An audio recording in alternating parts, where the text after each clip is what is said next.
On vous a appris que les conservateurs, c'était des vieux réactionnaires, des vieux qui nous cassent les couilles à chaque fois qu'on veut faire des réformes, qu'on veut faire avancer les choses et qui sont bloqués dans le passé. Et que les progressistes, en fait, c'était les gentils, ceux qui font avancer la société, ceux qui veulent le bien commun. Et ben en fait, en réalité, ce qu'on va voir avec Alex, c'est que c'est l'inverse. En fait, le conservatisme, c'est la forme la plus démocratique qui existe. C'est la transmission des traditions, c'est le vote silencieux de millions de gens qui nous ont précédés, de milliards, pendant des siècles. Et c'est la voix donc de tous ceux qui, avant nous, ont testé des choses, qui sont morts parfois pour avoir défendu des idées et qui nous ont transmis ce qui marchait. C'est la proof of work, en fait. Et à l'inverse, le progressiste, au final, c'est celui qui arrive avec son idée le matin. Au final, c'est le jeune, qu'on pourrait presque qualifier de réactionnaire parce qu'il remet en question donc tout ce qui a précédé, ce qui a marché et qui nous dit au final: «Non, c'est mon idée qui marche». Et au final, Macron dans tout ça, qu'est-ce qu'il est?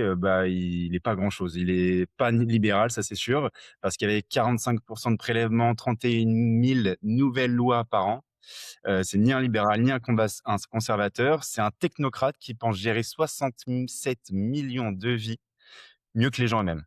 Et on va donc, avec Alex, vous prouver que si vous êtes libéraux, vous êtes déjà conservateurs sans le savoir. Bon, aujourd'hui, comme on l'a vu, on va parler de libéralisme et de conservatisme, mais surtout de conservatisme, et on va vous expliquer concrètement pourquoi le progressisme, c'est de la merde, sauf dans certains cas. On va essayer de faire preuve d'objectivité aujourd'hui. Vous avez vu dans la dernière vidéo qu'on a parlé du clivage gauche-droite. Certains pourraient se dire, bah, c'est la même vidéo, pas du tout. Ça n'a rien à voir. Déjà parce que dans la vidéo précédente, que je vous invite à voir si vous l'avez raté, on a expliqué qu'en fait c'était une différence de logiciel, donc plutôt l'individualisme versus le collectivisme, est-ce qu'on est tourné vers les autres ou tourné vers soi. Et, euh, et aujourd'hui, on va essayer de comprendre pourquoi la plupart des libéraux, et nous on le constate de notre expérience, font l'erreur des fois du progressisme et de se dire, bah, en fait, on est pour le progrès en général, et également donc le progrès des mœurs, et en quoi c'est une immense connerie de penser comme ça. Le premier axe, pour moi le plus important, c'est en fait l'axe de la coercition et de la liberté. En fait, je trouve que c'est assez pertinent de parler en ces termes à chaque fois, plutôt que de parler de gauche, droite, libéralisme, conservatisme, socialisme, ce que tu veux, vu que les gens ils ont jamais la même définition. De vraiment mettre l'un en face de l'autre, je trouve que au moins on a des termes qui ont un sens et qui sont moins connotés. Même si liberté, tu pourrais m'avoir là-dessus et m'expliquer que selon certains, bah, la liberté c'est pas ce que nous on entend par liberté. Donc c'est Mmh. pour ça qu'on a quand même mis quelques petits points en dessous de chaque définition. Grosso modo, quand on parle de coercition, c'est plus de lois, plus de contrôle, et on part du principe que l'État c'est mieux que vous, ce qui est bon pour vous. Généralement, c'est quand même plutôt comme ça qu'on peut le résumer. Nous, la liberté, en tout cas, qu'on met en avant, accordons-nous sur cette définition au moins pour la suite, c'est moins de lois, une responsabilité individuelle, et on part du principe que chaque individu sait ce qu'il est bon pour lui-même mieux que n'importe qui, l'État y compris. Et surtout, il y a un point important, c'est que la gauche comme la droite, lorsqu'ils sont autoritaires et qui sont pour un État assez important, se retrouvent du même côté de cet axe-là. Et c'est pour ça qu'on répète souvent que le parti du Rassemblement national, qui est une droite un peu autoritaire dans l'idée des gens, bah en fait, ça reste, ils sont ultra coercitifs, donc pas pro-liberté. Bon, là, c'est des petits exemples et je pense que on reviendra dessus. Mais du coup, de manière générale, effectivement, c'est deux camps qui ont chacun leurs objectifs. À gauche, ça peut être des quotas, ça peut être tout et n'importe quoi, et à droite, on va surtout retrouver des choses plus orientées sur les mœurs, du style avortement, ça peut être la censure, ça peut être une religion d'État, et on parlera justement des religions d'État juste après. Avant de rentrer vraiment dans le détail du contenu, je voulais quand même vous donner quelques stats qui, moi, m'ont terrifié. En France, il y a 360 000 articles de loi et décrets. Je sais pas si on se rend compte de l'épaisseur du truc. On commence à comprendre pourquoi les bouquins de droit pèsent des kilos voire des tonnes. Donc en 20 ans, c'est une augmentation de 54%. Et en tout, pour la petite histoire, ça fait 47 millions de mots. Je sais pas si vous vous rendez compte de ce que c'est 47 millions de mots. C'est très long à lire. Et par exemple, en 2024, on a eu 31 000 textes écrits avec plus de 1000 lois promulguées entre 2002 et 2023, ce qui fait environ une cinquantaine par an, ce qui est juste stratosphérique en fait. Et là, on se rend compte qu'il y a une vraie inflation et pas celle dont on parle habituellement, mais vraiment une inflation normative. Mais quand même, il faut vraiment s'attarder sur ce truc-là, qui est complètement dingue. C'est mais qui est en capacité d'avoir la vue d'ensemble sur, ce cette série de livres, que même les plus grands auteurs n'ont jamais réussi à rédiger, où imagine la complexité du scénario du roman là, pour réussir à se dire: «OK, c'est comme ça que ça va se passer, s'ils font ça, ils vont se retrouver là, il va se passer ci». Mec, c'est un truc de dingue et il y a des gens après ça va être du coup leur boulot de réussir à déchiffrer ce truc, Ouais. soit à te la mettre à l'envers grâce à ça, soit réussir à te défendre. Heu, c'est dingue, genre, au final, il suffit que pendant juste 1 an, tu sois dans le coma, tu reviennes, genre, c'est un autre monde, quoi. C'est des nouvelles règles, c'est, une nouvelle partie, de jeu que tu commences à jouer, il faut que tu te remettes à niveau et en plus, normalement, c'est vraiment si tu respectes pas, il est censé avoir des conséquences, tu vois? Genre, sur ta vie. Donc, c'est vraiment à la fin, c'est clairement impossible de tout suivre, donc par défaut, tu es tout le temps dans l'illégalité, en fait. C'est Ouais. ça, Et en puis fait, tu sais, le jeu. il y a la phrase de connard là, nul n'est censé ignorer la loi. Mais attends. Qui est nul n'est censé ignorer 47 millions de mots. Bien sûr. Genre c'est de toute logique. On est tous faits pour ça. Et ouais, je suis assez d'accord. Et c'est là où on comprend pourquoi un avocat est aussi bien payé. Enfin, même s'il y a plein de circonstances qui font que ils ont quand même une rente assurée par l'État, mais qui est en grande partie liée à ça. C'est que le commun des mortels ne peut pas. Pareil, un juriste gagne sa vie juste de ce fait. Et c'est pour ça que je suis bien content que les IA vont remplacer toute cette merde. Même si, en soi, en disant ça, on prend le problème à l'envers, parce qu'en fait, l'IA vient résoudre un problème que l'État a mis en place. L'objectif, ce serait juste de revenir, et c'est sur quoi on va embrayer, sur des lois plus simples, des lois en moins grande quantité. Et comme ça, on n'a pas besoin d'un LLM qui a 1 million de tokens de contexte pour être capable de répondre à une question quand on se demande si traverser la route, c'est légal ou pas. Méfiant, et c'est vrai qu'on peut se dire: «Bon, bah, au moins aujourd'hui, on a l'IA, pour, résoudre ce problème». Mais ce qui est flippant, c'est de se dire: «Bon, peut-être qu'eux aussi vont l'intégrer, ils vont commencer à se dire: "Ah, mais on peut faire un jeu qui est de plus en plus complexe, qui vraiment, te donne un seul chemin"». Ça me fait penser un petit peu, tu sais, à la fin de Avenger, Doctor Strange, à un moment, tu sais, qui regarde l'ensemble des possibilités, il y en a genre des milliards. La seule possibilité dans lequel ils peuvent gagner, la vie et remporter, tu sais, contre l'ennemi et j'ai l'impression qu'on se retrouve vraiment à la fin dans ça. Au final, tu as je sais pas combien de mines qui nous ont mis un peu partout. Tu as qu'un seul chemin que tu peux réussir à trouver Ouais. et il faut réussir à avoir une super intelligence à la fin qui est capable de trouver le seul chemin où tu seras en règle. Mais là, ce que tu viens de résumer, c'est la vie d'un avocat fiscaliste, en vrai. L'avocat Ouais. fiscaliste, c'est ça son taf à la base. Jusqu'à maintenant, où je pense que certaines IA font mieux que la majorité. C'est que le fiscaliste, il a un arbre de possibilités quand il voit un montage financier un peu complexe, et il se dit, il faut que je trouve le seul endroit où c'est à peu près légal et où mon client va pas se faire tuer. Et c'est juste ça. C'est vraiment trouver à chaque fois l'aiguille dans une botte de foin, le meilleur chemin. C'est de l'ingénierie. Et ouais, en vrai, c'est exactement l'analogie de Doctor Strange. Et c'est pour ça Mmh. que ces mecs sont aussi bien payés, parce qu'en vrai, avant l'IA, je pense que c'est un truc de malade mental. Faut pas être câblé comme la moitié des êtres humains. Du coup, il y a deux types de lois qu'on a distinguées et qui se distinguent en général. Euh, la première, et qui pour nous est une évidence, c'est ce qu'on va nous appeler le droit naturel, ce que les libertariens vont mettre en avant comme étant le droit naturel. Euh, Bastia en parle souvent, c'est des lois qui se découvrent en fait euh, par... en fait, les gens vivent, les individus évoluent dans un certain milieu, et il y a des lois naturelles qui vont émerger du fait de leurs interactions. On peut même remonter plus loin et se dire aussi que c'est le décalogue, les 10 commandements. Ça marche aussi. Mais bon, on va arrêter de faire des parenthèses religieuses à chaque fois. Mais grosso modo, ça résume quand même plutôt bien toutes les lois naturelles, hein. Ne pas tuer, ne pas voler, ne pas envier son prochain, enfin, c'est ne pas voler son prochain, ne pas envier les autres. C'est quand même des lois assez naturelles et au final, on s'y retrouve vraiment.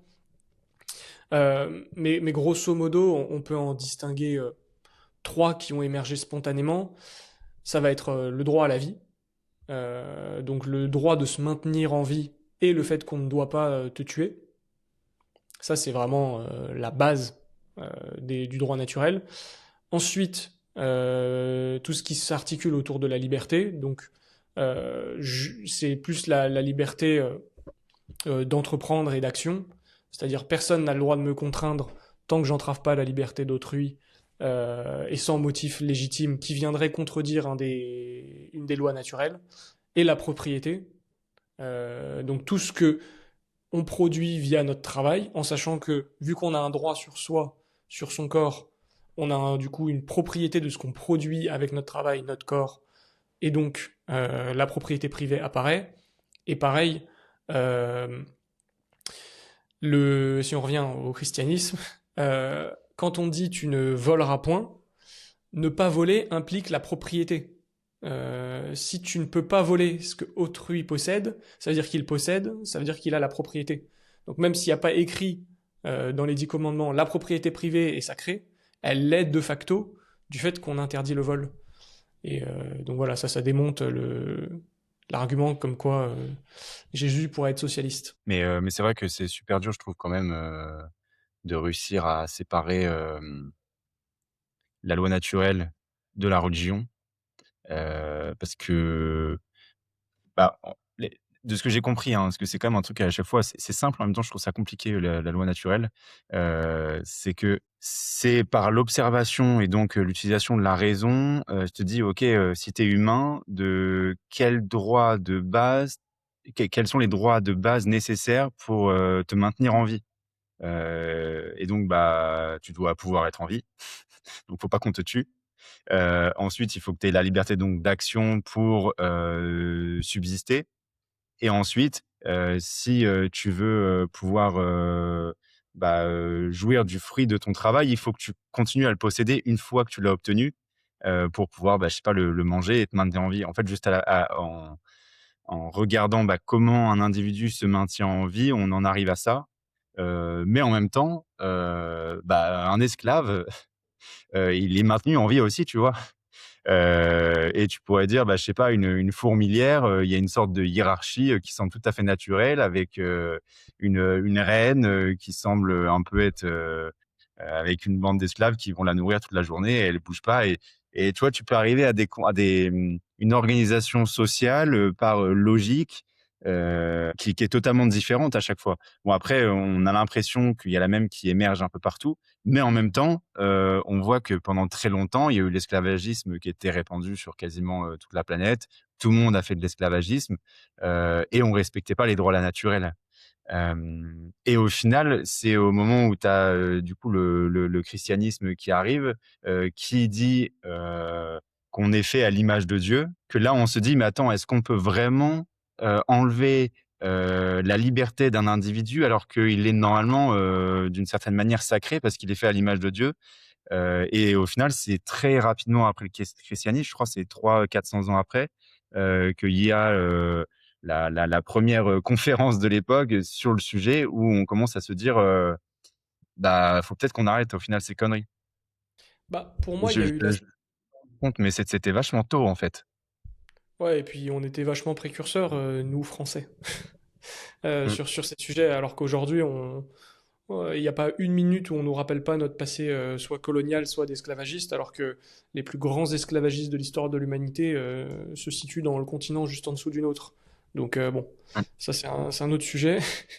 Mais là, tu l'as pris du point de vue moral, et après même du point de vue économique. En fait, on s'est aussi rendu compte que l'esclavagisme était une connerie. À partir du moment où on s'est rendu compte qu'en fait, il suffisait de payer les gens, d'obtenir leur consentement, qui bossaient mieux, et qu'en fait il y avait un bénéfice mutuel à ça, plutôt que d'essayer de les maintenir en vie juste ce qu'il faut, de les forcer par la contrainte.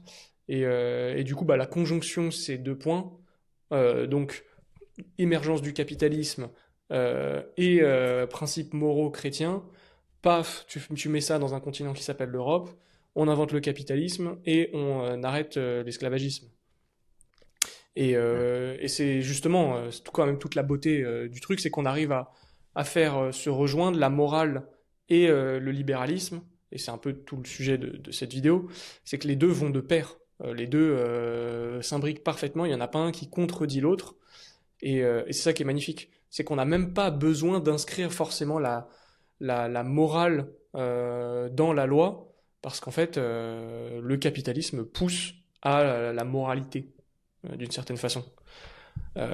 Et ça, ouais, tu veux dire un truc? Ouais, non, mais c'est en vrai, c'est dur à articuler, ça quand même, c'est un peu le problème de l'œuf et de la poule, je trouve, c'est, est-ce que, le capitalisme émerge d'une morale et d'une conception, de l'homme, ou, c'est, parce que le capitalisme marche qu'au fur et à mesure, on en est arrivé à un système, moral, qu'on a implémenté, qu'on a conservé, tu vois? Bah, je pense que c'est la première option pour moi, parce que l'un a précédé l'autre factuellement, euh, et c'est que parce que l'un a précédé l'autre que le capitalisme a émergé sous cette forme-là. Et sinon, on serait resté dans des modèles ultra coercitifs qui n'auraient pas fonctionné. Je pense. En tout cas, c'est comme ça Mmh. que je l'analyse perso. Et même on le voit quand tu vois que les balbutiements du libéralisme, c'était souvent chez des religieux catholiques, en Espagne, l'école de Salamanque, etc. Du coup, c'est quand même parfaitement cohérent. C'est qu'à un moment, le truc n'a pas, si ça n'a pas émergé au fin fond de la Chine ou de l'Iran, c'est il y avait un terreau fertile auprès de ces gens-là. Et c'est pour ça que je pense que ça se fait dans ce sens-là, en tout cas. Mais pour moi, il y a quand même une différence entre, le théoriser et le vivre et au Ouais. final, c'est eux qui l'ont théorisé en premier, mais ils se sont juste mis à observer le réel et se dire: «Ah OK, au final, c'est comme ça qu'on fonctionne et ça marche» et ça faisait quand même longtemps, je pense et ça avait précédé juste le fait de, bah, de vivre avec les droits naturels et donc ça impliquait d'avoir un fonctionnement, en économie et en groupe, capitaliste, en final. Et c'est ça que je trouve important. Les gens pensent que des concepts ne peuvent pas exister tant qu'on les a pas théorisés et mis dans un bouquin. Mmh. Et d'ailleurs, c'est marrant parce qu'au final, nous, ce qu'on met tout le temps en avant, les théories libérales, libertariennes, ça a été théorisé assez récemment, en vrai, dans l'histoire de l'humanité. Surtout vraiment les théories les plus récentes, que ce soit Rothbard ou Hoppe. Mais en fait, c'est des choses qui existent depuis très longtemps. On n'a pas attendu Hoppe pour commencer à penser à un monde sans État ou la minimisation de l'État. C'est on commence à le théoriser aujourd'hui parce qu'on n'a jamais eu des États aussi forts que maintenant et qu'on a besoin de poser des principes pour essayer de reconstruire quelque chose de sain. C'est qu'avant, on ne se posait pas la question. 45% de prélèvements obligatoires, il y a 100 ans et plus, c'était de la science-fiction. C'était pas possible. Donc c'est aussi pour ça, je pense que ça vient se faire un peu en réaction, même si le libéralisme classique date quand même d'il y a plusieurs centaines d'années maintenant, et que les premiers balbutiements datent d'il y a encore Mmh. plus de temps que ça. Mais juste après on passe à autre chose, mais ça me fait avoir une réflexion. Mais au final, est-ce que, c'est si, énorme ce type de prélèvement par rapport à avant? Ou est-ce que c'est pas juste proportionnel, hem, à la marge on est capable de faire grâce aux, économies d'échelle, à la technologie, sur toutes nos activités, qu'aujourd'hui, l'État coercitif est capable de fonctionner autant? Parce qu'au final, ça se trouve avant, quand on avait une activité économique, la marge à la fin qu'on arrivait à se mettre de côté, elle était, toujours assez limitée et aujourd'hui, parce qu'on a des, économies, avec, l'évolution technologique, les économies d'échelle et tout, on est capable de se mettre du 40-50, 70, et puis avec des produits technologiques, genre des formations de ligne, la démence, c'est du 95, 100. Donc là, l'État, il peut se régaler. Ouais. Petite Ouais, réflexion. Non, mais je pense que c'est vrai et que dedans, il y a toute une ingénierie sociale et psychologique qui fait que c'est beaucoup moins douloureux de prendre 45% aujourd'hui que de le prendre il y a 250 ans. C'est évident. Sinon, Ouais. ça marcherait pas.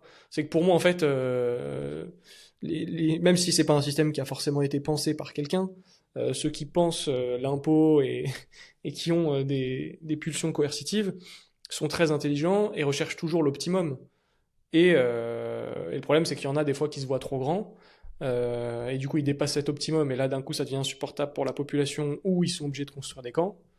Mais par exemple, la France est plutôt un bon cas d'étude. Ils arrivent à maintenir un optimum pour l'instant, qui fait qu'ils arrivent à traire suffisamment les gens, alors que bah, les montants sont juste démentiels, on est au-delà de l'URSS. Donc on a vu la loi naturelle. Maintenant, il y a la loi positive.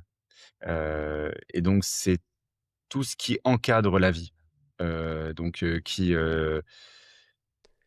au lieu au final de donner un cadre, comme le fait, par exemple, du coup je vais me contredire un petit peu, mais avec la loi naturelle, au final on te donne juste, des grandes directions, sur, 2-3 principes qu'il faut conserver. Et là, la loi positive, au final, elle arrive, elle te prend des cas bien concrets, qui s'appliquent à des conditions, bien particulières et qui t'imposent, tel ou tel comportement. Pour ça, bah, vous les connaissez, hein, c'est toutes les lois, qui nous emmerdent toute la journée en France, sur, bah, je sais pas, le nouveau bouchon de bouteille, qui doit maintenant être, attaché à la bouteille, parce que, pour je ne sais quelle raison, parce qu'il y a un psychopathe dans un bureau, gris qui a décidé de faire ça. Mm. Et en fait, ça s'empile, ça s'empile, ça s'empile jusqu'à ce qu'au final, bah, par, ajout positif, bah, il reste plus grand chose de liberté. Ouais. Et je trouve que cette analogie de la falaise, elle est marrante. Si on se projette, c'est que, imaginons, il y a une falaise devant nous. Si on se projette du point de vue du droit naturel, on va mettre un panneau attention falaise. Chacun peut s'approcher, peut sauter si il veut, et il a la liberté du coup de bah, d'échouer, de faire une erreur, c'est-à-dire bon là la mort en l'occurrence, ce qui est quand même con. Mais pourquoi pas? Et on en avait déjà parlé plusieurs fois. Pour moi, le symptôme d'une société non libre, c'est quand tu peux plus échouer. C'est quand le risque n'existe plus. Et c'est pour ça que, à l'inverse, avec une loi positive, bah, plutôt que de laisser la falaise et de responsabiliser les gens, on va mettre un mur de 3 mètres, un gardien et une amende si tu t'approches trop tôt, trop proche, ou si tu essayes de grimper. Et là, en fait, du coup, on t'empêche, le risque n'existe plus, et en plus, on va se faire du gras sur ton dos. Et là, vous commencez à comprendre pourquoi on a des panneaux de signalisation avec des radars juste derrière, et en fait, tous ces concepts où, au lieu de dire aux gens, tu peux rouler à 200 si tu veux, par contre, tu vas certainement avoir une très grande chance de mourir. Et qui plus est, si tu survis mais que tu causes du dommage aux autres, tu vas réparer ça toute ta vie. Et si ça marche pas, on va en prendre à toute ta famille et ça va être terrible. On dit aux gens, bah, en fait, on va vous mettre une amende, mettre des panneaux, te prendre 120 euros à chaque fois que tu dépasses de plus de 10 km/h. Ce qui n'empêche pas les accidents, évidemment. Parce qu'il y a souvent, les gens disent, oui, mais regardez, depuis qu'on a mis des lois, ça baisse le niveau des accidents, etc. Arrêtez de raisonner de façon monofactorielle. C'est aussi parce que les voitures sont de plus en plus safe, que les gens sont de moins en moins cons. Avant, on s'est rendu compte que boire au volant, c'était une mauvaise idée. On a inventé la ceinture de sécurité, l'airbag.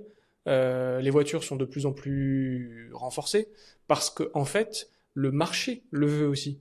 C'est que on impose aussi des normes à chaque fois, mais elles viennent a posteriori. C'est une fois que le marché l'a découvert. Et je trouve avec cette analogie en plus, on voit bien le monde, triste.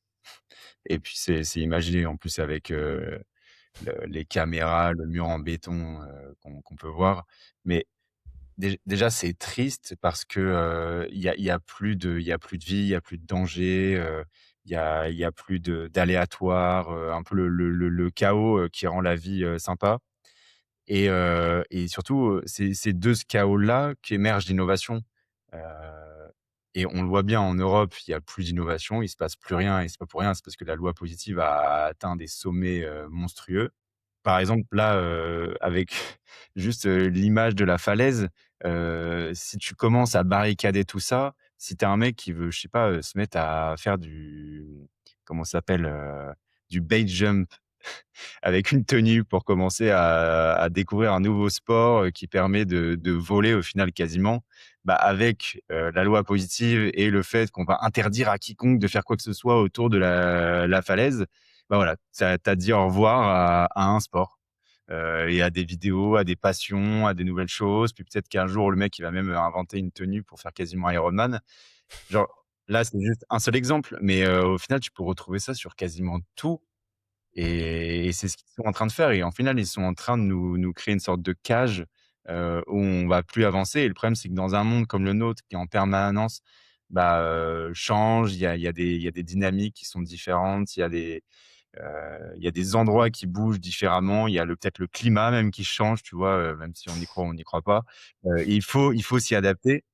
Et au final, quand tu quadrilles comme ça le réel de lois arbitraires, bah, tu te rends fragile, en fait, par rapport au réel. Parce que le réel, lui, il s'en fout de ta loi. Bah, il s'en fout, et surtout, si tu te places même juste dans un pays qui va appliquer certaines lois comme ça, bah, ailleurs ça va avancer plus vite, tu vas prendre du retard, ils vont aller innover, et toi tu vas rester bloqué. Bon, alors là, t'as pris un cas où c'est juste fun, mais ça peut être des trucs hyper Mmh. importants, voire hyper graves, et c'est là où c'est hyper dangereux.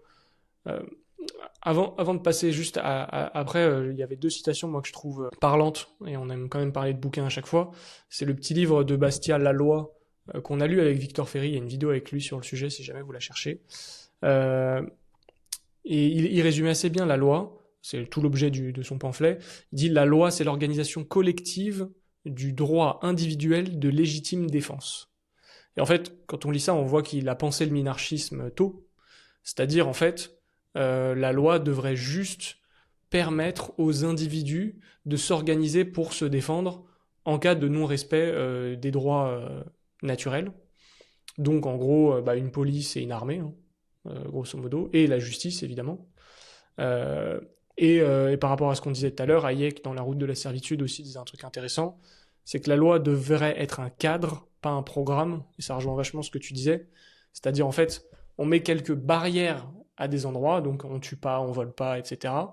Mais on ne dit pas, tu dois marcher dans telle direction, avec telle fréquence de pas, et que chaque pas soit espacé de 70 centimètres.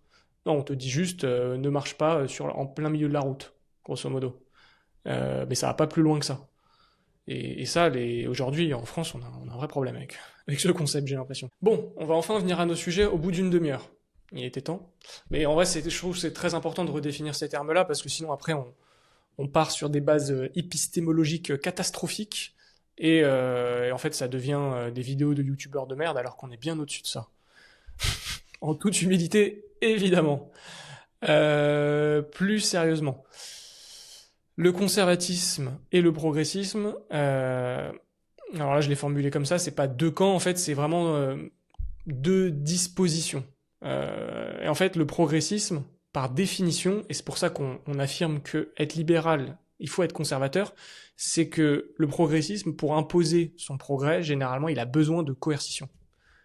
Sauf que la coercition, c'est la négation de la liberté, et la négation de la liberté, c'est pas libéral. Et normalement, par ce raisonnement logique, on y arrive plutôt bien. Et je trouve qu'il y a deux phrases qui peuvent bien résumer ce qu'un conservateur et un progressiste se diraient. C'est qu'un conservateur, il se dirait: je ne sais pas tout, donc je sais que ma connaissance est imparfaite, donc je fais confiance à ce qui a déjà été testé avant. Et en fait, pour moi, il y a vraiment une question d'humilité qui distingue les deux, alors que le progressiste, il dit: je sais assez pour améliorer, donc j'agis. Et attention, là on parle, parce que là les gens vont dire: bah du coup vous êtes anti-progrès, anti-technologie, en disant ça. C'est-à-dire qu'en gros, je sais que le cheval avance bien, pourquoi j'aurais besoin d'un moteur, de tenter de faire des explosions dans une boîte en métal pour faire avancer un truc qu'on appelle voiture. C'est pour ça que le conservatisme, on le segmente du point de vue des mœurs et de la loi même en général, et pas le conservatisme global du style faut être anti-technologie, faut être anti quoi d'autre d'ailleurs, je sais pas, ça s'applique pour moi qu'à la technologie. Mais on peut Ouais. très bien être conservateur philosophiquement et construire des avions. ça marche très bien. Ce que je trouve intéressant, c'est le contexte aussi historique. Je sais pas s'il y avait une slide là-dessus, mais comment, bah, ça reprend au final, aussi la vidéo qu'on avait faite précédemment sur, la gauche, la droite et au final ça a émergé aussi un peu à ce moment-là, durant justement la Révolution française, où au final, bah, le progressisme c'est un peu incarné par, les Lumières. On retrouve rousseauisme, Condorcet et il y a cette phrase qui peut bien résumer ça, c'est en final, c'est l'idée que la raison peut améliorer indéfiniment la société et ça reprend aussi, bah, c'est surtout Marx à mon avis qui a dû s'inspirer de tout ça, c'est que l'histoire a un sens et qu'en fait, l'humanité au fur et à mesure, par, l'accumulation du savoir, de la connaissance, de l'essai-erreur, on ira toujours vers du mieux. Il y a cette sorte de croyance, de cette foi, dans un sens de l'histoire, qui définit vraiment le progressisme où, hem, bah, c'est un peu irrationnel au final, et ça mène au final à faire des conneries parce qu'au final, tu as une confiance un peu démesurée dans le fait que, si on essaye de faire bouger les choses et qu'on les fait avancer, ça ira toujours dans le mieux. Sauf que quand tu vois l'histoire de l'humanité, on voit que c'est absolument pas le cas déjà. Tu peux essayer de te raconter une histoire comme l'a fait Marx, où il a montré les différentes étapes de la civilisation et qu'au final, au fur et à mesure, on arrivait à être de moins en moins, esclave d'une sorte d'élite bourgeoise, comme il arrive à chaque fois à le retrouver pendant chaque étape de la société. Mais dans les faits, on a vu qu'il y avait déjà eu de la démocratie, des républiques, il y a 2000 ans en Grèce antique et ce genre de choses et qu'à un moment ça s'est effondré, puis qu'après il y a eu d'autres systèmes, qu'on a trouvé des monarchies qui fonctionnaient aussi et qu'aujourd'hui on se rend compte que la démocratie est un peu à bout de souffle. Donc, l'histoire, qui aurait un sens, c'est quand même bien remis en question et à l'inverse, le conservatisme, bah, au final, ça a né directement en réaction, à, ces penseurs, des Lumières, qui basaient tout sur la raison et donc juste, un cerveau humain qui serait en capacité, bah, d'emmagasiner le savoir et d'en faire découler, des principes et donc peut-être des lois positives. Hem et donc en gros, lui, sa phrase, c'était Burke qui publiait ses réflexions en 1790 qui disait, «Vous détruisez en quelques mois ce que des siècles ont construit». Donc en parlant, bah, de la période de la Terreur où on se mettait à tout détruire parce que c'était, les symboles de l'ancien régime et c'est on se rend compte à quel point au final ça a été une période de boucherie, de massacre. Le moment où on essaye de faire un great reset parce qu'on part du principe que tout était faux avant et que c'était mauvais. Est-ce que, au final, massacrer des gens et surtout quand on voit après le massacre des Vendéens, est-ce que c'était une évolution positive? C'est pas sûr. Ah, c'est- Est-ce que c'est ça le progrès? je pense qu'on peut affirmer sans risque que non, et qu'on aurait pu Mmh. progresser différemment. Et pour revenir il y a un truc que tu avais mentionné et que tu as même dit en intro, je trouve que même au final, si on revient au principe de la démocratie, c'est vrai que le conservatisme, c'est la démocratie parce qu'en fait, enfin, la vraie démocratie, c'est-à-dire ce qui est accepté par les gens mais de façon non coercitive, parce que le progrès et le progressisme, ça émerge rarement d'une majorité de gens. Vu qu'ils ont besoin de la coercition et donc d'une loi, c'est que c'est quelque chose qui est souvent, alors, contre nature, j'ai pas envie non plus d'invoquer la nature, parce que ça va pas forcément être le bon terme, mais en gros, c'est des gens qui se disent, tiens, j'ai une bonne idée, tiens, j'ai trouvé un groupe de personnes qui pensent que j'ai une bonne idée, mince, c'est pas communément accepté par les gens, parce que, bah, en fait, je me rends compte qu'il y en a qui n'en veulent pas, donc, on va imposer ça par la coercition pour que notre bonne idée soit acceptée par tout le monde. Et en gros, bon là j'ai mis des exemples par exemple à l'écran, c'est par exemple la loi Copé-Zimmermann en 2011 qui forçait à avoir 40% de femmes obligatoirement dans les conseils d'administration. Donc la prémisse c'est il n'y a pas assez de femmes dans les conseils d'administration. Donc Et que les hommes et les femmes sont égaux. eh bien On évidemment, on exactement les mêmes aussi. c'est qu'on est exactement les mêmes, que c'est injuste et qu'on devrait avoir une égalité. Donc, j'observe le réel, je me rends compte qu'on ne tend pas vers l'égalité. Et oui, la nature est inégale, le monde est inégal, nous ne sommes pas égaux et Dieu merci. Donc, je vais essayer de forcer. Alors, eux, ils ont mis 40% parce qu'ils se sont rendus compte que 50, c'est plus que de la science-fiction. Donc, je vais imposer à tout le monde ma vision de je pense que c'est bien comme ça.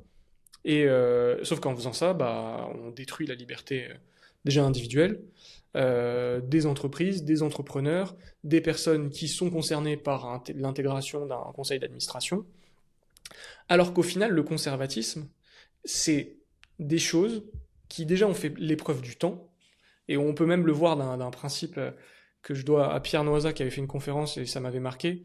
C'est que vraiment, on peut le voir du point de vue de la thermodynamique en fait. C'est ce qui a accumulé le plus de travail dans le passé, et on fera un parallèle même avec Bitcoin juste après.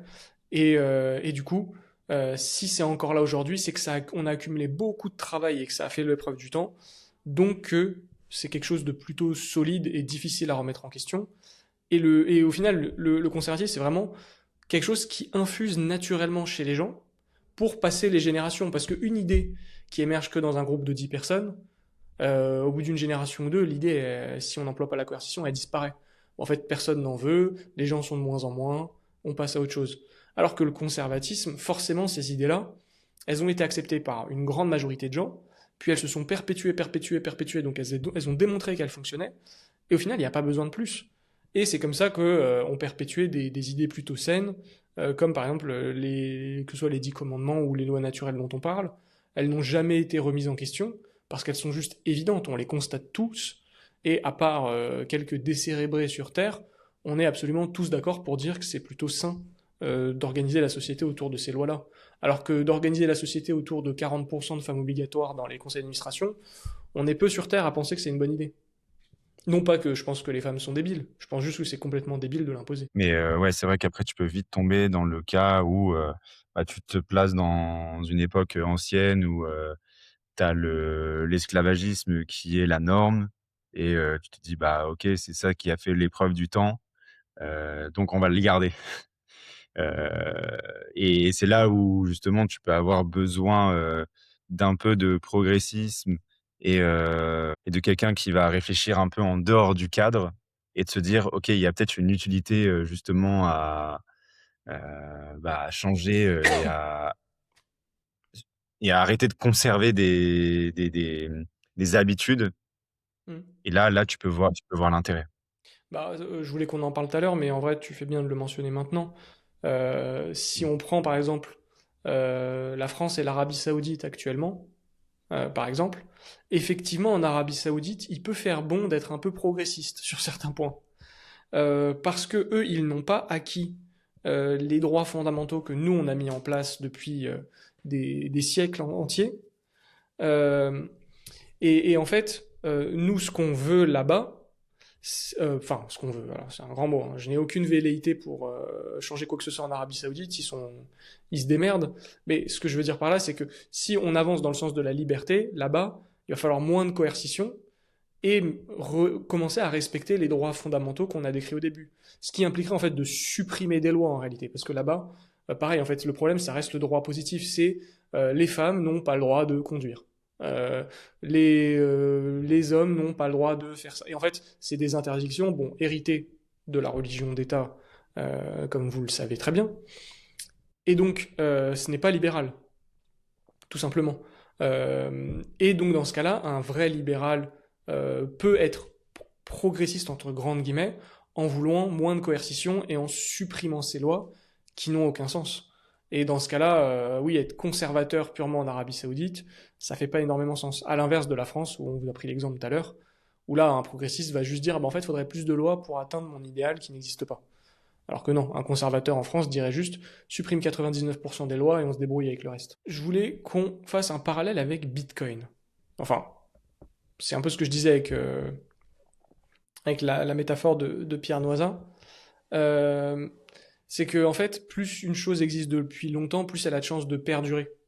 Bitcoin, c'est un peu le cas. Quand on le compare aux autres cryptos, c'est que déjà c'est la première.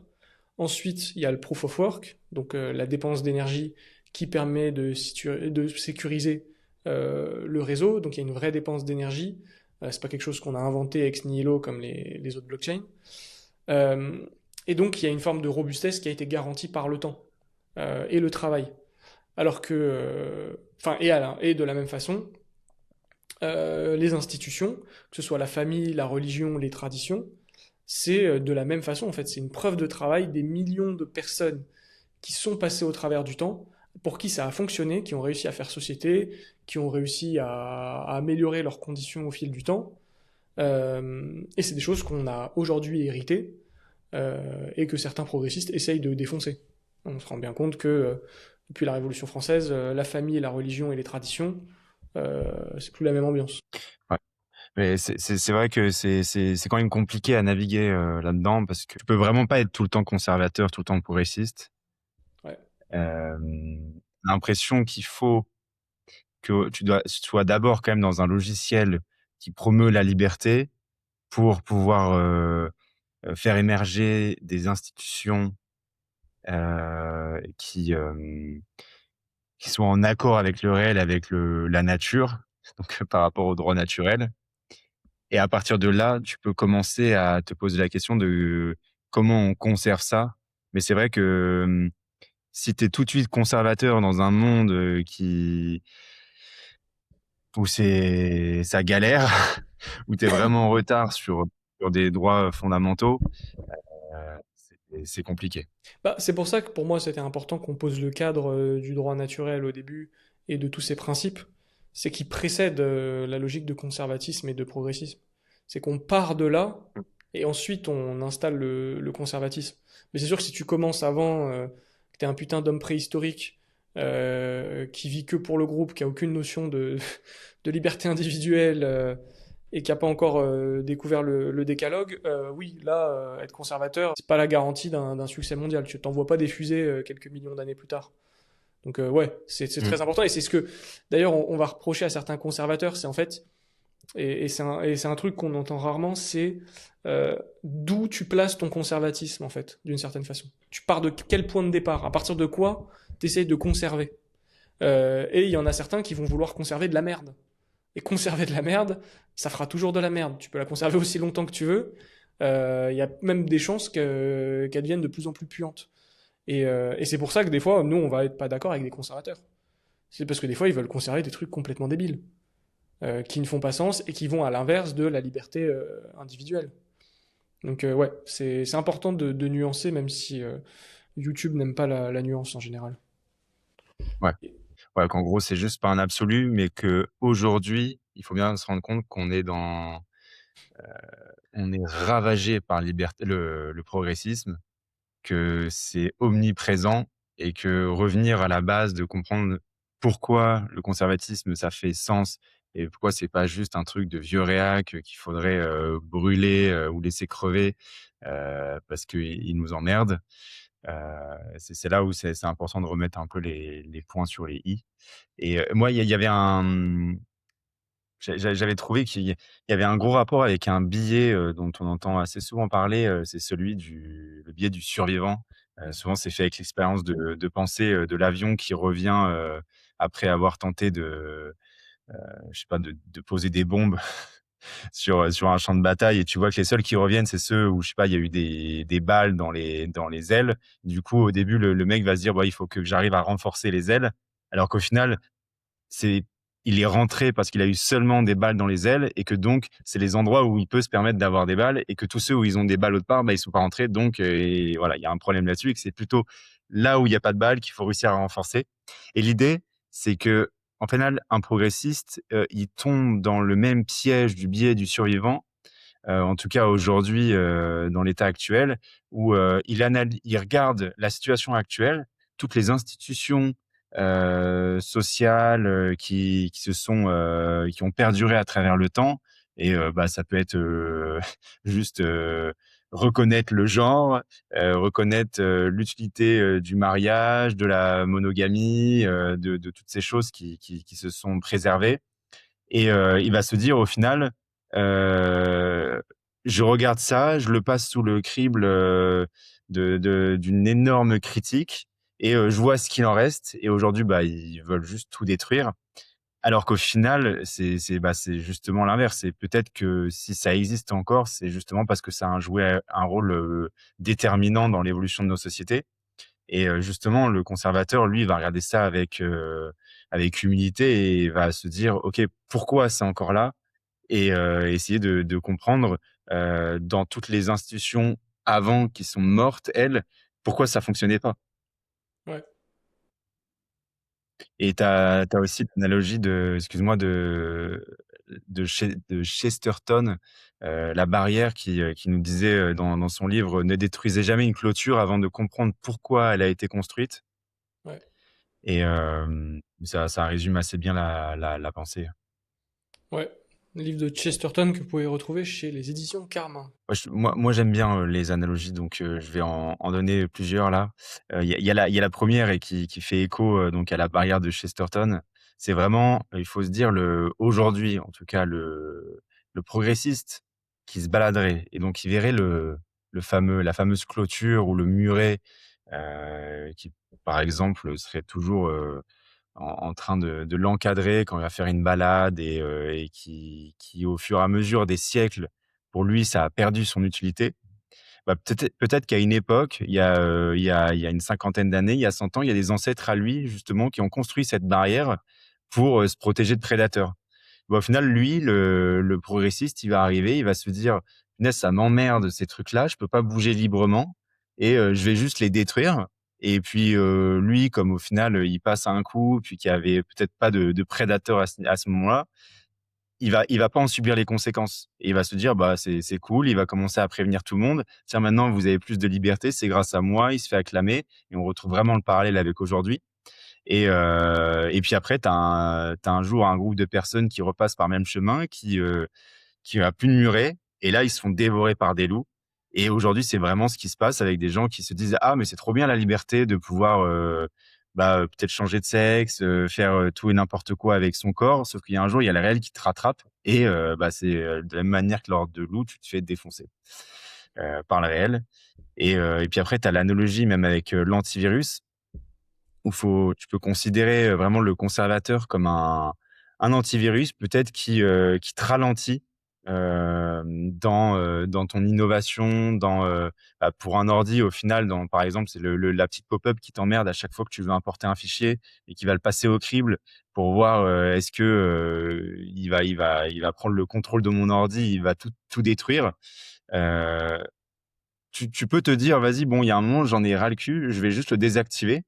Sauf que ce qui se passe après, c'est que peut-être que pendant un an, ça se passe très bien et puis un jour, tu installes le mauvais software, la mauvaise, application et au final, tu prends cher Ouais. et tu mets beaucoup de temps à rattraper, les petites minutes que tu as gagnées, tous les jours et puis au final, c'est là où tu vois que tu te retrouves un peu dans les cycles. C'est qu'il y a un moment, tu finis par t'habituer à ce que justement le passé a réussi à créer et toi par, hubris et par esprit un petit peu aussi, tu sais c'est un peu le jeune de 18 ans qui se dit, «Bah, tiens, moi je vais faire différemment de mes parents, parce que de toute façon ils ont rien compris, ils répètent des choses qu'on leur a dit avant, ils savent même pas pourquoi, mais moi je vais faire différemment» et on va dire dans 95 des cas, bah, il faut garder le passé parce qu'au final ça fait vraiment sens et puis après il y a 5 de marge de manœuvre où ouais, il y a peut-être que le monde a changé et puis il faut aller, modifier le logiciel mais le problème, c'est que si tu fais ça de manière systématique, en voulant juste tout détruire comme un bon marxiste, bah, tu arrives à 100 millions de morts. Allez, fallait qu'on le sorte. Check. Mais ouais, en fait, je trouve qu'au final, la conclusion de ça, c'est que, en fait, il faut utiliser le conservatisme comme base, et ensuite venir ponctuer de progressisme à part endroit, et pas l'inverse. C'est qu'aujourd'hui, on a Mmh. vraiment remplacé les deux logiciels, où on se dit, il y a du progrès, et on va voir de temps en temps qu'est-ce qu'on conserve. Ce qui est une logique marxiste et terrible. Et c'est pour ça qu'on insiste là-dessus. Et ah, j'avais un truc terrible. Ah oui, voilà. Et il y a une phrase qu'on dit souvent dans le cas de monter des business à plusieurs, mais que je trouve que là, en fait, qui résume vraiment parfaitement tout ça, c'est qu'en fait, avec le progressisme, on va plus vite, et avec le conservatisme, en fait, on va juste plus loin de manière générale. C'est qu'en fait, avec du conservatisme, tu vas aller plus loin, durer dans la durée, oui. Mais par contre, tu iras sans doute plus lentement et avec un petit peu plus d'embûches, mais ce que tu vas bâtir va rester. À l'inverse du progressisme où il y a forcément un moment où il y aura un down et tu vas juste crever. Il faut quand même au final tout le temps un mélange des deux, quoi. C'est Parce ça. que conserver, s'il y a pas un tout petit peu de progressisme, tu fais vraiment rien. Bah, tu fais vraiment Donc, rien et après ça dépend ce qu'on appelle progressisme. Encore une fois, c'est à quoi tu l'appliques et comment tu le définis. Parce qu'en fait, si tu cadres bien ce qu'est le conservatisme, par exemple les mœurs, tu vois, est-ce qu'il y a une raison pour que les mœurs évoluent? Au final, on part du principe aujourd'hui que oui, c'est logique, mais on pourrait très bien se dire, bah, d'un certain point, ça fait pas forcément sens. Moi, par exemple, je pense qu'il y a certains points où ça fait sens, tu vois. Le simple fait qu'aujourd'hui, la majorité des métiers soient dans le tertiaire, demande pas forcément de compétences physiques, etc. Je trouve ça tout à fait logique que les femmes puissent travailler et entre guillemets exercer les mêmes métiers que les hommes si ça les chante. Par contre, je suis pas pour qu'on les favorise et qu'on les discrimine positivement.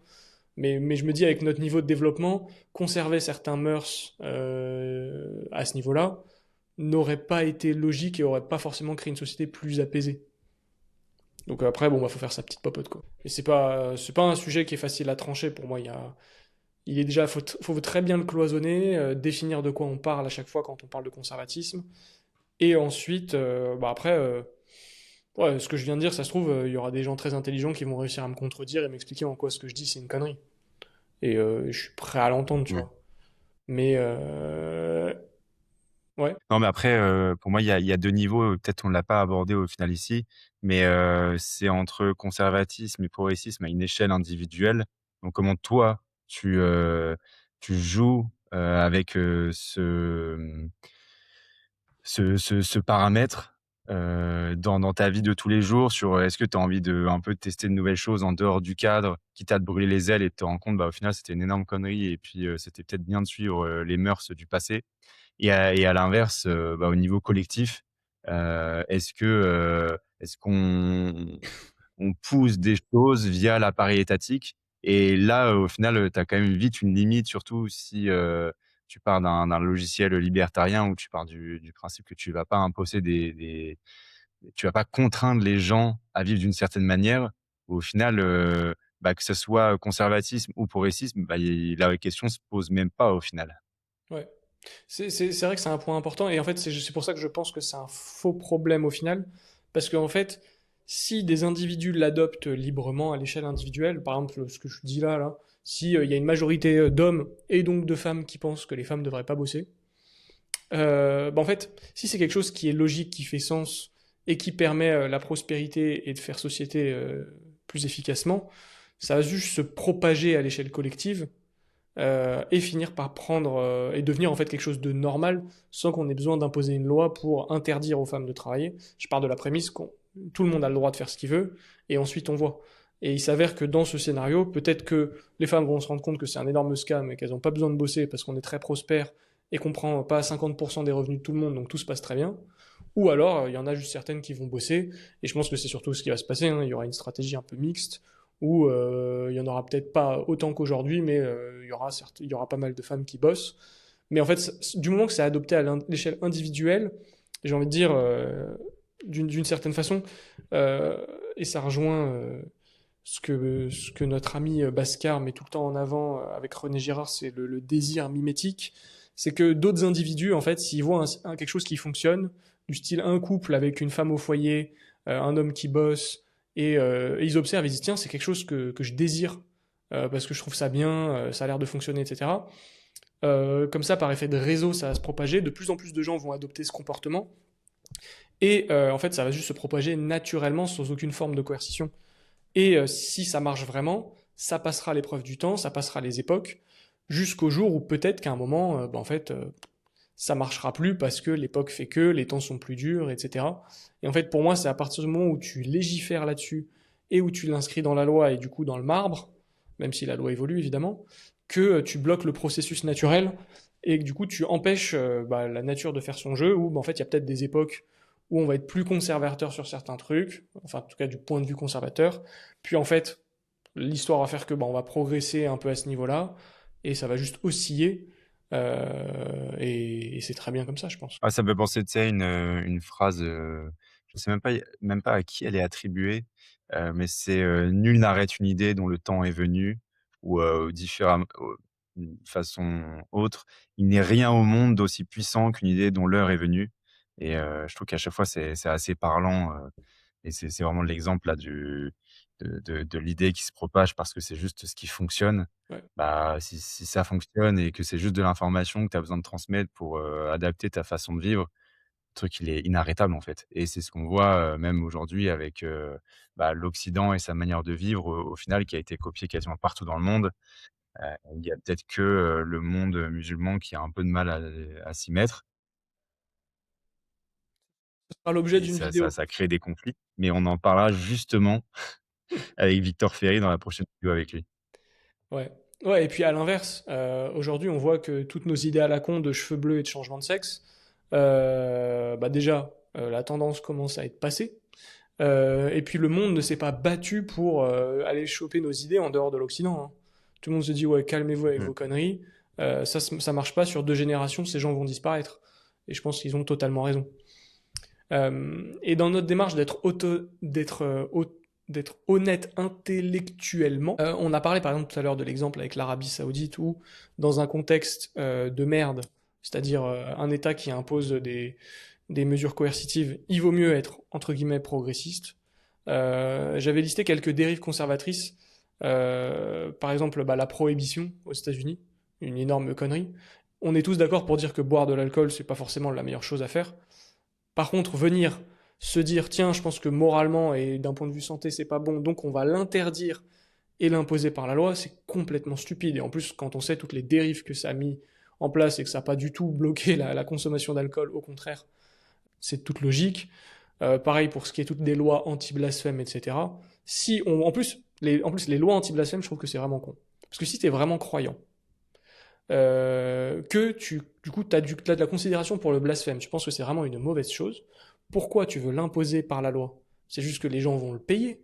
Ils ne respectent pas ta religion, donc ils ne respectent pas ton Dieu. Donc derrière, ils seront jugés au moment de leur mort et tout rentrera dans l'ordre. Pourquoi tu veux l'imposer par la loi et interdire aux gens de dire... Et puis surtout, il y a un moment, en fait, ces gens-là vont pas forcément perdurer. Parce que quand t'es dans un pays, peu importe leur religion, et que t'as une bande de débiles qui blasphèment ou qui vont même aller détruire des monuments religieux, il y a un moment, tu leur règles leur compte et c'est réglé. T'as pas besoin de faire une loi pour ça. Et un Mmh. dernier sujet, moi, qui me plaît beaucoup, c'est le mariage homosexuel. Non pas que je le sois, désolé, je vais pas balancer une info très croustillante, mais je trouve que c'est vraiment un paradigme que les gens ont du mal à comprendre. C'est que le mariage civil est une arnaque. En fait, le mariage civil ne devrait pas exister. Il n'a aucun intérêt. C'est seulement une mesure fiscale, parce qu'on vit dans un état, dans un monde où l'État est omniprésent et où du coup on a besoin de se raconter des histoires pour payer moins d'impôts et faire des schémas complètement complexes. Mais à la base, le mariage c'est religieux. Donc on n'a pas besoin de légiférer là-dessus, parce que selon la religion à laquelle tu appartiens, et d'ailleurs, spoil dans les 3 religions du livre, tu ne peux pas te marier quand tu es homosexuel, malheureusement. Donc, tu ne peux pas te marier religieusement, et le mariage civil, on s'en branle, c'est juste un scam. Donc moi, dans un monde où le mariage civil existe, j'ai envie de dire bah, que 2 homosexuels se marient, why not? Parce que de base, de toute façon, le principe est complètement stupide. Et c'est une aberration. C'est pour ça que pour moi, ça par exemple, c'est un faux débat. Ça a aucun sens de venir débattre, oui, mais il devrait avoir le droit. Non, et au pire, ils s'inventent une religion et ils vont se marier selon cette religion qui est je ne sais quoi, mais ce sera pas le judaïsme, l'islam, ou le christianisme en tout cas. Comme quoi, à Ouais. chaque fois, il y a toujours des solutions. Il y a quand même, bah, surtout le dernier livre qu'on avait lu là, j'ai oublié l'auteur, Ah, de Dalrymple, sur, la culture du vide. ouais, La culture du vide, merci, qui lui, il est assez conservateur, et du moment, il parle même, de réintroduire, la police des mœurs, et ça me fait penser, à la question de la pornographie. Hem, en société, tu vois, te dire: «Est-ce que, il y a pas un moment, faut réussir à l'interdire, dans la zone?» Mais le problème, c'est que c'est juste de l'information et c'est extrêmement dur à faire, surtout à l'époque, des VPN et ce genre de choses. Mais tu te dis à chaque fois, c'est quoi vraiment le coût positif de ça? Non, mais le problème, c'est que c'est là où il faut redevenir un peu humble, c'est que, bah, tu ne sais pas au final. Tu sais pas, ce qui se passerait s'il y en avait plus. Est-ce qu'il y aurait, d'un coup, une explosion, du nombre de viols, d'incivilités, de problèmes parce que les mecs, ils auraient des problèmes à faire à canaliser, leurs pulsions, parce que justement on a créé un monde dans lequel, ils ont besoin du porno pour s'en sortir et c'est là où faut réussir à dire: «Bon, bah, si eux, ils ont envie de s'en sortir, bah, ils arrêteront d'en regarder». Moi, je pense sincèrement que l'être humain a très peur du vide et qu'il viendrait le combler autrement, et je pense que ce serait peut-être de manière bien pire. Euh, Ouais. et pour citer Bastia, ce qu'on disait, c'est ce qu'on voit et ce qu'on ne voit pas. Là, ce qu'on voit, c'est que le porno fait des ravages, et on peut tous s'accorder là-dessus. Ce qu'on voit pas, c'est qu'est-ce qui se passerait, ouais, s'il n'y avait pas le porno.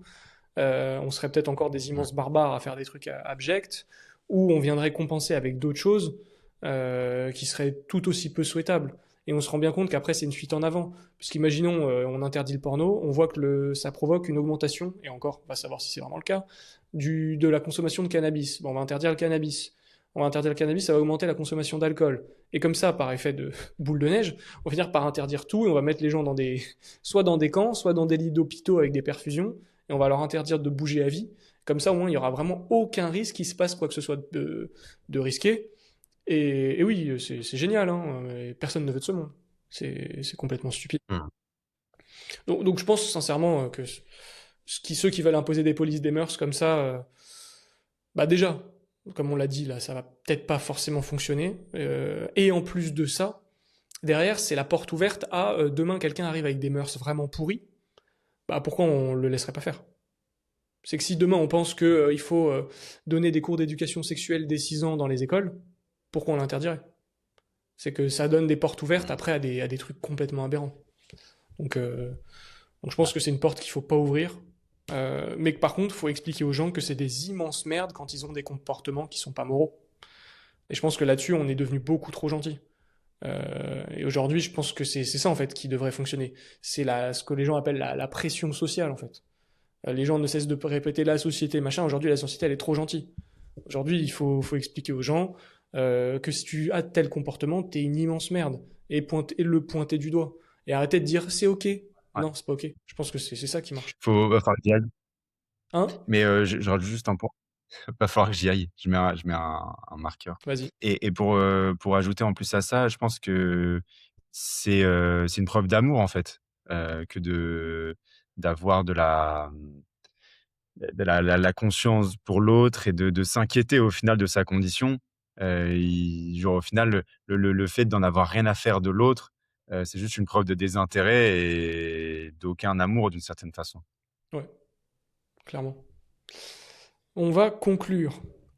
Euh, bon, je trouvais juste cette distinction sympa. En fait, du coup, pour revenir à notre sujet de base, c'est un conservateur libertarien.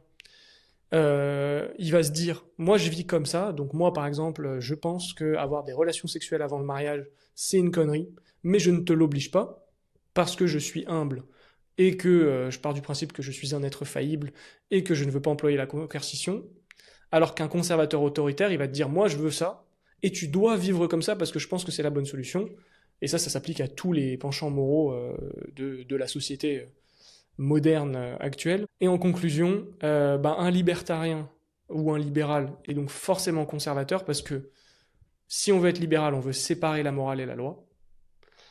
Sauf qu'aujourd'hui, le progressisme en général veut fusionner la morale et la loi, et on ne parle pas de notre morale chrétienne, on parle de morale complètement éclatée, mais peu importe. Alors que d'appliquer le conservatisme à l'échelle individuelle, comme on l'a dit juste avant, permet de respecter la liberté individuelle de chacun. Et ça, je trouve que c'est assez important, c'est qu'on fait pas seulement ça par nostalgie du passé, c'est juste que c'est des systèmes cohérents qui fonctionnent, du fait qu'ils ont passé l'épreuve du temps.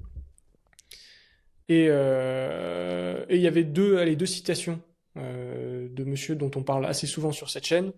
Le premier, c'est Alexandre Solzhenitsyn, qui dit dans l'archipel du Goulag, si les hommes sont libres, ils ne seront pas égaux. S'ils sont égaux, c'est qu'ils ne sont pas libres.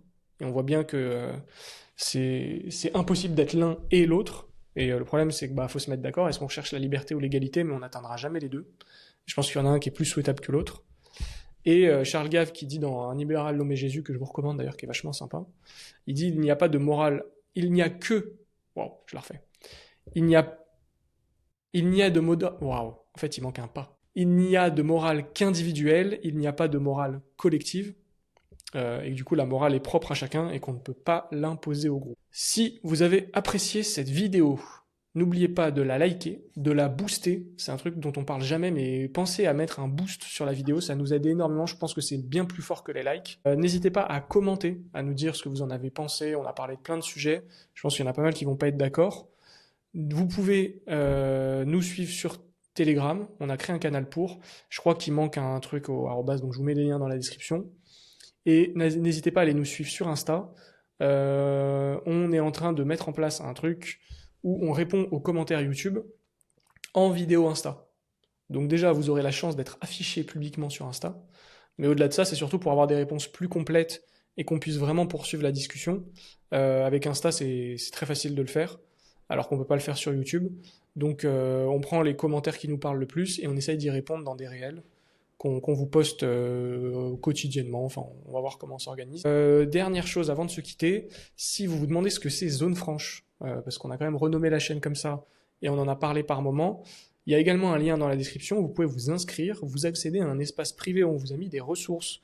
Tout est gratuit, hein, il n'y a rien à besoin de payer, vous créez un compte, vous recevrez tout par mail, et vous avez accès à 5 ressources sur 5 piliers qu'on a définis pour que vous puissiez enfin toucher, goûter ce qu'est la souveraineté et la liberté individuelle, que ce soit d'un point de vue financier, business, santé, intellectuel et géographique.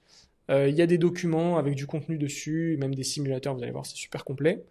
Et ensuite, vous avez un petit bouton dedans pour postuler, si vous voulez vraiment poursuivre le travail avec nous. Actuellement, il y a 20 personnes qui nous ont rejoints. Les portes sont fermées, c'est pour ça que vous pouvez que nous demander à postuler. Et ensuite, comme ça vous permettra d'être tenu au courant les moments où on réouvrira des portes dans les prochaines semaines ou prochains mois. Parce qu'on aimerait poursuivre cet accompagnement, ça se passe à merveille, et on vous en reparlera de toute façon très bientôt. À la prochaine!